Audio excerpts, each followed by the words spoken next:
another episode of Urban Words. So, for those of you who follow me on my other social media, you will know that I had a pretty scary health scare. So, I'm gonna kind of break that down and talk about, you know, I spent 10 days in the hospital and it was intense and scary and traumatic and all those things that go with the territory. But I'm gonna hopefully give you guys a little play by play and kind of share my experience as a now stroke survivor and hopefully um, pass along some info or maybe be able to commiserate with other folks who've gone through a similar experience and come out on the other side. But yeah, so like on Monday, I think it was like on the 9th, I think it was, we were experiencing, I think we're looking for another hurricane or storm to come through. So I decided to go to the store to get some water and some other supplies just to make sure I haven't gone through the other big hurricane that came through when I first moved back to Houston. We didn't want to get caught, without basic stuff. So just in case we lost power or whatever. But anyway, so I headed to the store, went to Walgreens, and I knew something was kind of up then. I couldn't quite, I just felt something was off. Anyway, I was at the checkout, and I remember I couldn't quite remember my code for my card. But I think I kind of finally got that together and ended up going from there to Fiesta to the grocery store. And again, was still feeling a little off. I remember having some kind of weird exchange again at the cash register with the cashier, and she was kind of like saying, "Oh, I already put your stuff in the bag. You're done." I don't know if I had kind of froze or glitched or zoned out or whatever, but anyway, I get my stuff, get to the car, make my way back home. Luckily, we don't live that far. And got home, and I think that's when I think stuff started kind of like escalating. So I remember getting to the house and just I remember I couldn't find my phone, or I thought I couldn't find my phone. So I think I was outdoors trying to look for my phone. I think that's when my sister kind of drove up and was kind of asking me what was going on, and I told her about the phone, and then she noticed that my phone was actually in the foyer on the table, and then she saw that I was kind of looking for my keys, but my keys had dropped those by the burglar bars, the door. I guess when I walked in, and then I think I was trying to open. I had my key fob to my car, but I was trying to clicking it, but trying to open her car door. It was just all this kind of bizarre, kind of befuddled behavior. But I think I went upstairs. I think that's when she said she came upstairs because apparently I called her on my cell phone, but I had no recollection of that. And I think that's when she was like, "Something's not right." And by that time, my cousin Kathy got home, and they kind of like did an exchange and said, "Something's not right. We need to get into urgent care." So I got in the car with Kathy. Kim was like, "I'm right behind you." Kathy got me to urgent care. They did a kind of like test analysis of like speech and vision, asked me some questions, did an EKG, did a CTI scan, had me hooked up to an iPad where there was a neurologist at Methodist who kind of examined me and asked me some questions. I guess she had looked at the results, and it was determined that I was in the middle of the first throes of a stroke. And so I was like, wow, okay, that's not what I was expecting to hear. But anyway, it was also determined that, thankfully, they said that because Kim and my sister and cousin moved so fast, they were able to get me there in time, because they said it's such a small window period for them to move with this next regimen, which is kind of like these clot busting meds that they actually started me on with a trip right there in urgent care, and they called an ambulance. And so once the drip had started, they put me in an ambulance and got me to ICU. So there I was, whisked off to ICU to Methodist, and I'm in this ambulance, just again, kind of out of it. It was just also surreal. I'm like, and a shout out to the Asian and Latin brother who were at urgent care. They were like so polite and nice and respectful, and answered questions and urged us to take our time and ask any questions with the doctors. But just in a time where you feel so vulnerable, and they just were really good about making sure that you had some sense of your dignity, and yeah, just incredible spirits. Anyway, so I get to ICU, and it is like just pandemonium. I just remember um, getting put on the stretcher, them moving me over to, I guess, one of the ICU bed, and it was just all hands on deck. I think we were so blessed. I think my sister ended up, because I think we had posted what was going on, because our family is so big. I was like, we got to let people know, and I said, well, can you do a post on Facebook? And she was like, yeah, with your permission. So we did that, and apparently one of her friends, one of her drill team co-captain, back in the day when I would walk into my house and there'd be like a gaggle of girls and doing drill team routines and giggling and kicking up and stomping and doing all kind of stuff. But Rose is now the head charge nurse at ICU at Methodist. And so she was able to kind of like, get us in there, talk to my sister, talk to, I think because we got there in the evening, so talk to the attending nurse, Miss Benu, I think that was her name, real cool sister, Indian sister. And so I just remember them, taking they're like, grab his pants, grab his top. It's like, okay, look, this is, you're getting stripped down and not in a good way. And then they come at you with all the attachments for the EKGs, and then they're starting the IVs, you're getting stuck, and it's just very intense. And so anyway, so there I was in ICU, and the first night was a little crazy, because if you've ever been to ICU, you're kind of like there, and it's like a big fishbowl. It's like, it's like a big um, clear window. There's a door, but they can kind of pull the curtains, but you can kind of like still see people walking by, and they can kind of see you. I was, I guess, next to the nurses station, so there was blinds. Um, it's just, you just definitely feel like you're on display.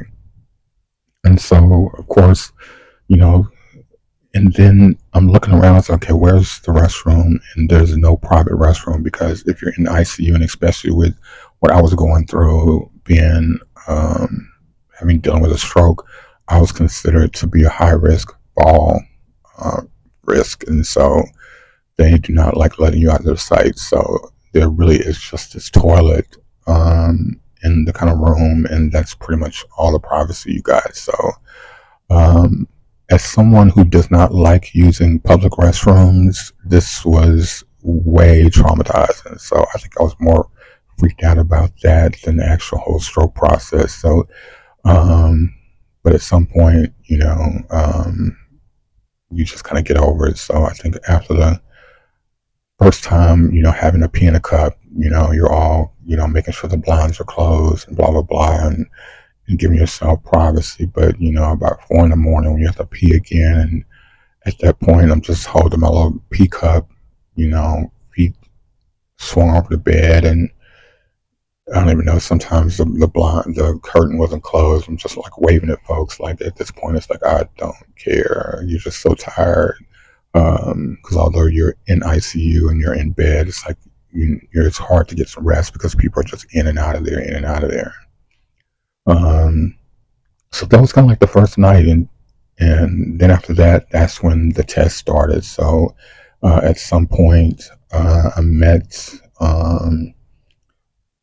neurologist team, heart doctor team, um, another team that was looking at trying to eliminate what was going on, what caused the stroke. So they did a whole lot of like different tests, like with which I thought, you only use sonar for, like, I'm thinking like, back in the day, like, look at unborn babies, but they use it for everything now. So a nurse was brought in at some point and she did like a sonar of my leg and chest area and all of that. And I guess just getting pictures and at some point the doctor came in and said that I guess because of your chest and cavity and muscles and sometimes they can't get as clear a picture and so they were still wanting to um, rule out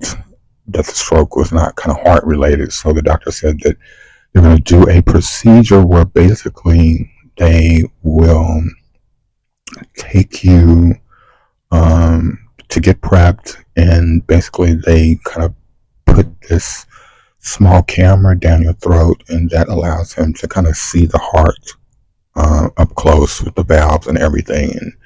And yes, it sounds as chilling and crazy and scary as it sounds, but thankfully my baby sister Nikki is a nurse. I've been a nurse for about 20 years at Methodist downtown Houston.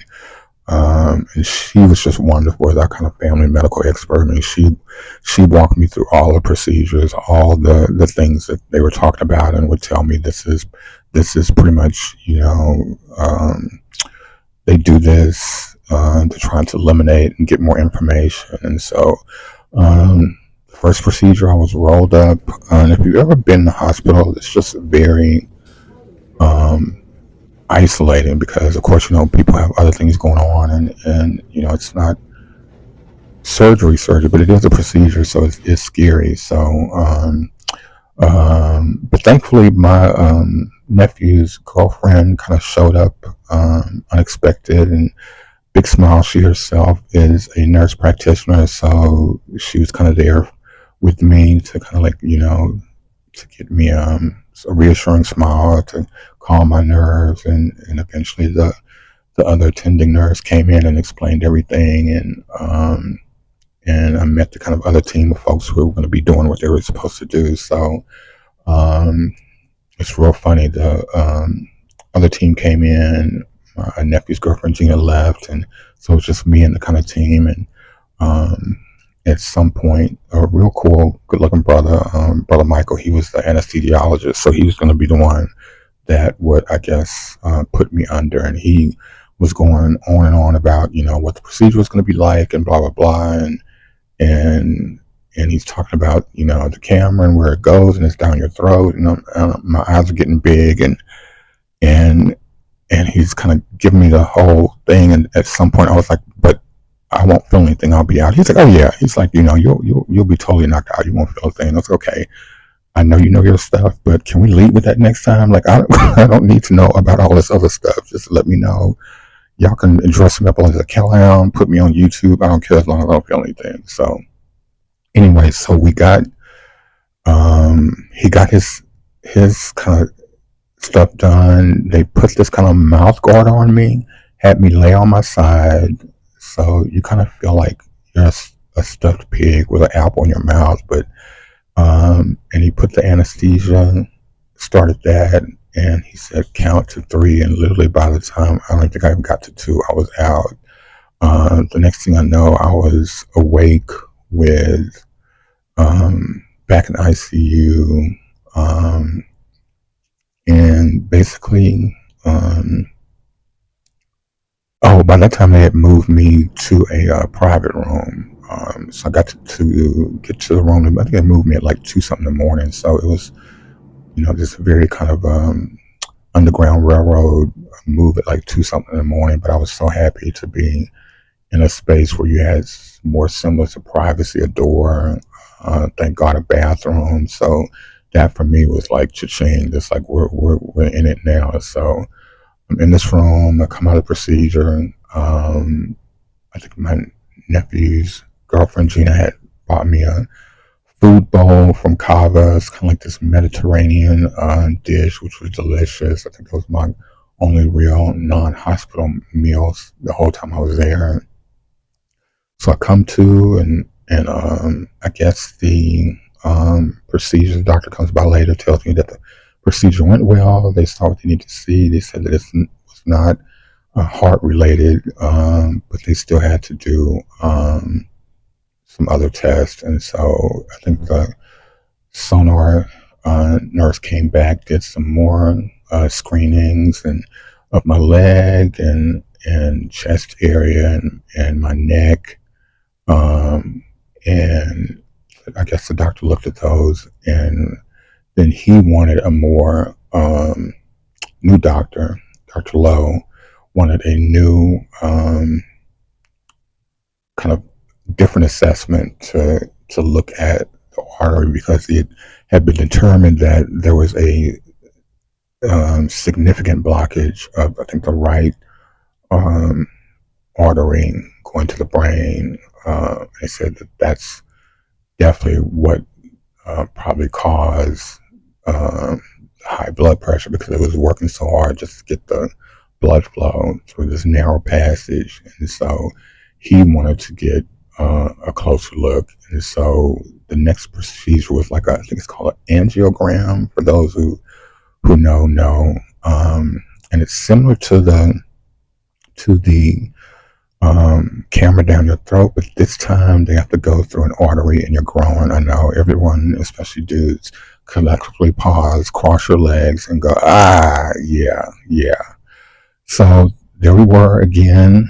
The next morning, getting prepped, I was, and um, really nice older Asian nurse asked me to call her AJ. AJ was so nice, sister, and she was like, well, I'm gonna have to shave you.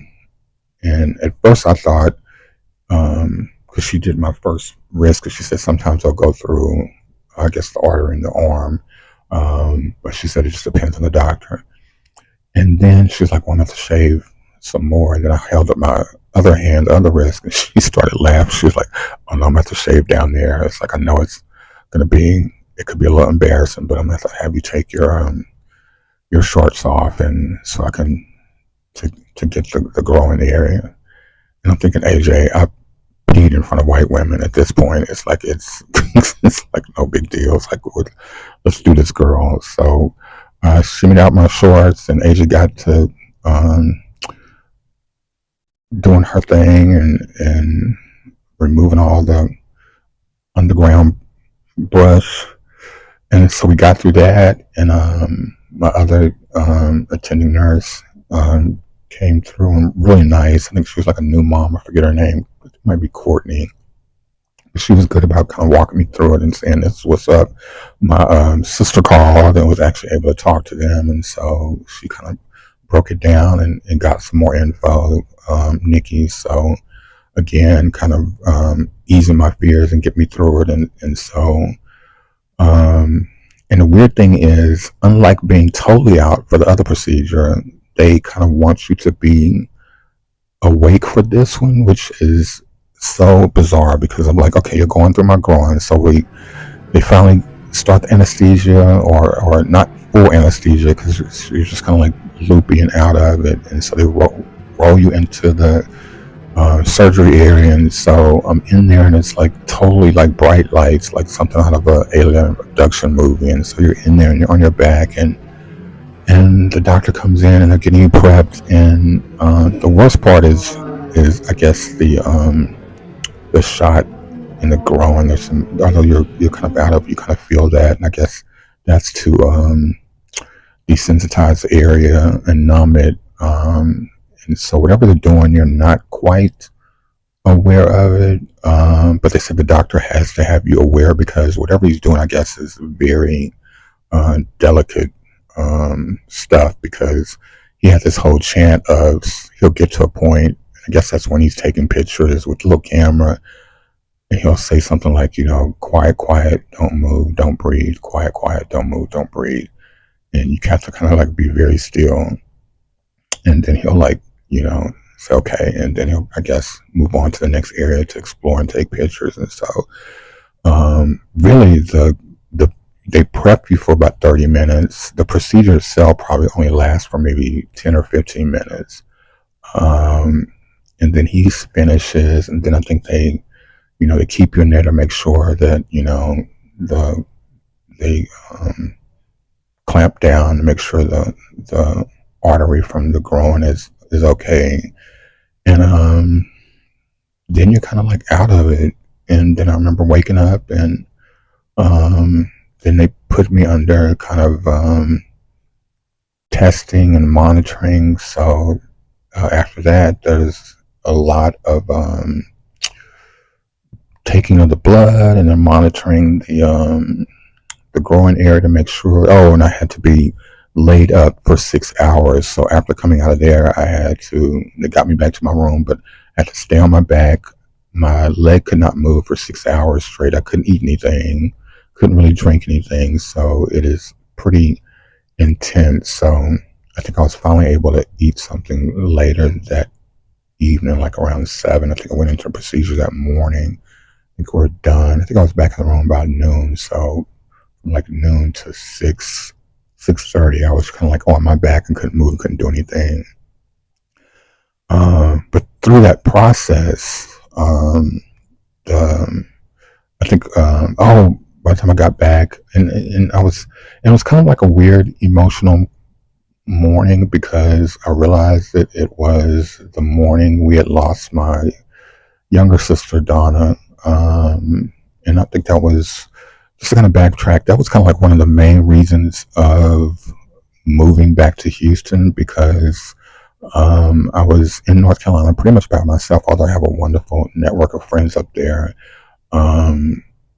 Having to go through COVID by myself, having to go through losing a very dear cousin who was like a sister, Linda, and then like 2 years later, my sister Donna, and be isolated, and just getting, and I think it was different when my sister and my nephews were in North Carolina with me, but when she made the decision to move back, I think it was like 4 or 5 years ago, it was pretty much, I was left up there by myself, and definitely getting to an age where I just realized I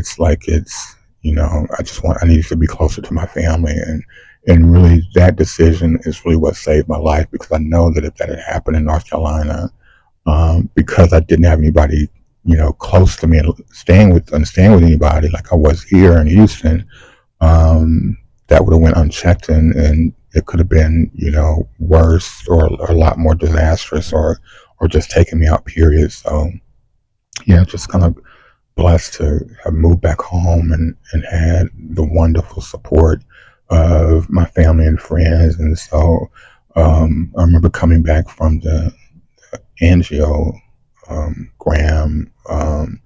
and still kind of loopy, and two of my cousins, Lisa and Joyce, were there, and just seeing their smiling faces as they wheeled me back into the room, and I hadn't seen them since I moved back to Houston. So there's been so much of my family because all this happened literally. I hadn't even been back home barely a month, and the stroke hit. So there I was, still, boxes unpacked, and here I was, in the hospital. And so just seeing them, I know I got probably a little emotional, but it was just so good to see them and have them there. And, but we quickly got into, swapping stories and laughing and having a good time. And then, I think later on, the Dr. Lowe came and said that he had concerns about what he had seen with, I guess, the angiogram and the small camera through the artery, and said that there was indeed a blockage. they would not feel comfortable releasing me until they had addressed the blockage. And so it was then determined that they would give me a stent procedure where they would place a stent to, I guess, as it was explained to me, enlarge the artery flow, and open up that blockage so that I would not be put back into a position of possibly another stroke or having another episode. So that was scheduled for Monday morning, and so um, got to the weekend. Incredible visits with my sister Kim and my nephew, and just other people coming through. My cousin Rhonda and cousin Angie, and my little cousins, Elena and Samara, and just a bunch of people calling and checking in, and just it was incredible to have that kind of support again, because it's something that is so scary and is so traumatic. So we get to the stent surgery Monday, and which puts me back in ICU. I know, good times, good times. And because that is significant surgery to actually put you out, so I'm like totally. I remember the prep of that, but after that, nothing. I wake up and I'm back in ICU, and I think my sister is there, and they're kind of telling me that the surgery went well, but my neck is very sore because I think that's when they went in for the stent. So I'm kind of like looking around like you know a man with it feels like you have a neck brace on, but you just kind of like have to struggle and get through it. Anyway, we're kind of like in the ICU. I realized, because I asked myself, like, how am I peeing? And because I felt like I was peeing, but like I hadn't gotten up, and so they had put a catheter on me. I know, men, take a moment, cross your legs, and cringe, because it is everything you think it is. You don't feel it, but it's the removal. And I'm trying to remember the nurse, real nice young white girl. And up until that point, we were good, but I think anybody, Sure. I don't know, I think I just would have preferred. I was telling about the catheter. So I was in ICU, and they had given me a catheter. I could feel it, but I knew it was there. But if you know, it's kind of there, but you're not really sure about it. So I knew I was peeing, but I wasn't quite sure what was going on. Anyway,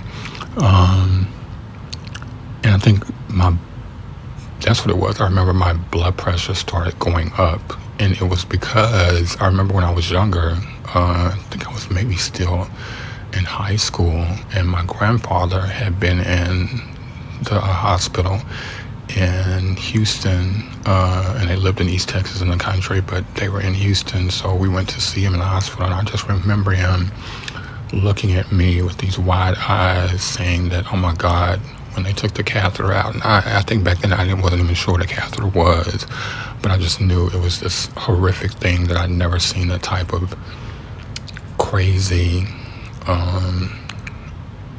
look come over my grandfather's face, and that just stuck with me. Like, whatever that catheter thing was, it was something that was traumatic, and I should be very, very afraid of it. Anyway, so there was, and we were fine with the catheter at first, and I think, and it was a really nice nurse, I'm trying to remember her name, a young white lady, white girl, had been really sweet up until that point. We have a guest dog, Blue, we've been keeping, so he's in the background making crazy noises. But anyway, I thought we were okay, and at some point, she was like, oh, even before we got to the removal of the catheter, so when I woke up from in ICU, and they were just monitoring and taking blood and basically just seeing how I was after the stent surgery. So the first time, I think that morning, the two physical therapists came, I guess, to check on me, to, I guess, do my rounds and walk and see how I was kind of doing. But this was the first time, again, I'd been under anesthesia, again, stent surgery. So all of this was the first time I stood up. And I think and they monitor you to make sure that you're not going to fall, that you're a fall risk. And so I think the first time I stood up, I immediately felt kind of nauseous, but kind of lightheaded. And they kind of started me towards the door, and then all of a sudden, just everything kicked in, like nature called. I was like, oh my God. So I'm thinking we're about to walk down the hall, but of course nature calls, so now we have to take a slight detour to the left to the actual toilet that's in the room. Again, no bathroom, just the toilet in this big, clear window exposed area. And so, but when you gotta go, you gotta go. And I guess with everything coming out of my system, so there I am. They lowered me onto the toilet, pulled the curtain. At this point, I'm feeling dizzy, mortified. The people they're on the other side of the curtain, I guess, because of just the craziness, and my blood pressure starts going up because I'm just traumatized. I don't like going to the bathroom in public, much less being, with a whole peanut gallery on the side of the curtain. So my other nurse comes in, some other guy comes in because they're trying to, again, deal with the walking my walking drip bag and all my bells and whistles and things that are going off. And so at some point there's like 5 people on the other side of this curtain, and I'm using the toilet. Just dignity at this point is just going down the toilet with the rest of everything else. And so I finally finish. They kind of get me, I get cleaned up a little bit, they get me stood up again, walked me back to the bed, and that's when they're like, okay, that's it for the day. They said, we're not quite ready, obviously, to be doing a full walk yet. And if that wasn't traumatized enough, then we get to the catheter. So my nurse comes in, I'm trying to remember her name, but and nothing against her. It's just something about, I think, if you have a catheter, I don't know, maybe it's just a level of sensitivity. Maybe guys, a male nurse would be more attuned to like what that is about. But I thought there was going to be some kind of ease into it, a countdown. I don't know if this white girl got stood up by her brother for prom or whatever, but whatever congeniality was there was lost in that moment of removing the catheter, because it seemed like she just went, okay, and then like that thing was yanked out. And I know I owe them a muffin basket for the curse words and expletives that came out of my mouth, because there is no way to even explain how crazy that, like, I'm like reverted to a little boy. It's like, you hurt my pee-pee, bitch. It's like, you hurt my pee-pee. And so I think that for me was just too traumatizing. So I get through that, and she's like, I'm so sorry. She's like, are you all right? I was like, no. It's like, just give me whatever painkillers we had. So she did give me some painkillers. Eventually it subsided, but it was, I'm gonna tell you, it was ugly for like the next couple of days. Like every time I peed, it was like razor blades or something. It was just like not a good experience. Anyway, they got me out of ICU. I think they did another kind of, I think I finally got to another private room. At the end of the day, probably like around 6 or 7, my sister had come back by then and brought me some, because at this point I didn't have anything, because they had taken everything, so I didn't have any drawers, cologne, deodorant, nothing. I'm just sitting around here in 2 hospital gowns, just going commando with a hurt, wounded PP, and covered with IVs, and just looking a hot ICU mess. And so I think they finally got me to another private room, and that evening was just about monitoring me to make sure that I would be ready for the medication that they were going to, I guess, have me on once they discharged me. So they told me that they're going to start me off, because they've been giving me a shot in the stomach. I think that was like Plavix, which was like a blood thinner, but I would be taking like 3 meds. So one was blood thinner like aspirin, and then a cholesterol medicine, and then Lipitor at night. And so that's what they kind of started me on when I got back to the room. And it was like, and if you're ever in the hospital, it's like you think you get all this rest because you're in the bed but no, it's like, especially when you're coming out of ICU or any kind of surgery, because there's always folks, like, it seems like as soon as you feel like you're going to get a little rest, it's like every 2 hours somebody's coming in and taking your temperature, somebody's coming in to check your blood pressure, they're sticking you, they're getting blood, it seems like, a couple of times a night or throughout the night. And so I got through that, and then by that next morning, another physical therapist comes by and kind of takes me around, and we did the rounds, and I was good. I was walking, and we talked, and she asked about who would be with me when I went home, and I said, my sister, my cousin, and my room was upstairs. And so she actually took me down the stairwell, to make sure that she saw that I was comfortable in negotiating that. And so we did that, and it was so cool, because I was actually getting, claps and cat calls from the other nurses and people on the floor who had been attending me. And I guess just such a success story to see somebody who you taken from ICU, and to see them moving about. And that's the other thing that again, I can't stress, that because my sister and cousin got me to urgent care so quickly, so fast, my stroke was mild. They were able to detect it, and that's what I was told, that there's such a small window that people don't realize, that they said that if you had gotten here 20 minutes later, then you would have been in full-fledged stroke mode, and we would not have been able to start you on the clot buster medicine, which basically helped reduce what you were going through to a mild stroke, and to have you have such mild symptoms as it relates to what other people, I saw other people on the ward and on the floor who were, paralyzed on one side, could not speak, just a lot more debilitating, than I was dealing with. And again, I just, whatever your belief system is, I just think it had been divine intervention. I don't know if I talked about this earlier, but, I remember, being in Charlotte, and, having to go through COVID by myself. And during that time, we lost a really close cousin who was like an older sister to me, Linda. And then 2 years later, it seems like, we had lost my sister Donna.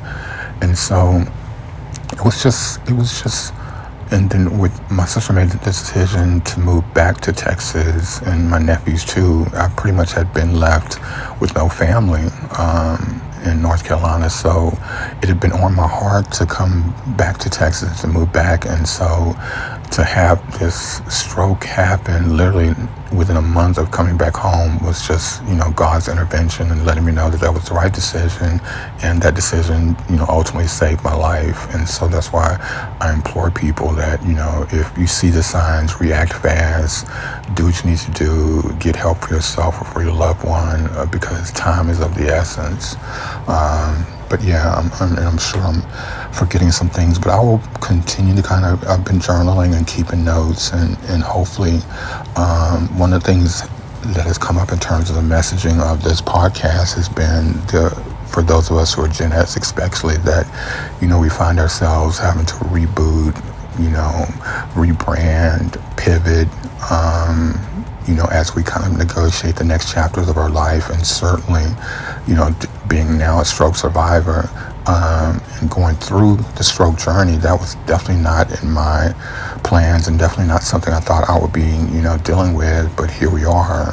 And so, I'm just going to, hold true that, God did not take me through bringing me from North Carolina to bringing me here to put me to this situation to not make sure that I was prepared and supported. And I'm still feeling like, the best blessing is yet to come. And I think my life, I'm claiming abundance, I'm claiming creativity, I'm claiming,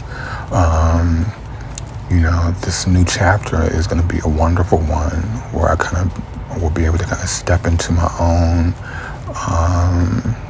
and, be fruitful in terms of money, in terms of freedom, in terms of love, in terms of creativity, all of that. So I'm just glad that, hopefully this podcast and building this community of similar-minded Gen X folks and nerd people, and just people who find themselves where their lives, they're having to kind of reassess where they are and think about what those next steps are going to be, and hopefully empower them as I'm trying to empower myself, that we kind of understand that we have what we need, we are enough, and that we can do this. And so again, thank you guys for being part of this process and this journey, and and being part of Urban Words, and hopefully, being part of what we're trying to do and build here with this community.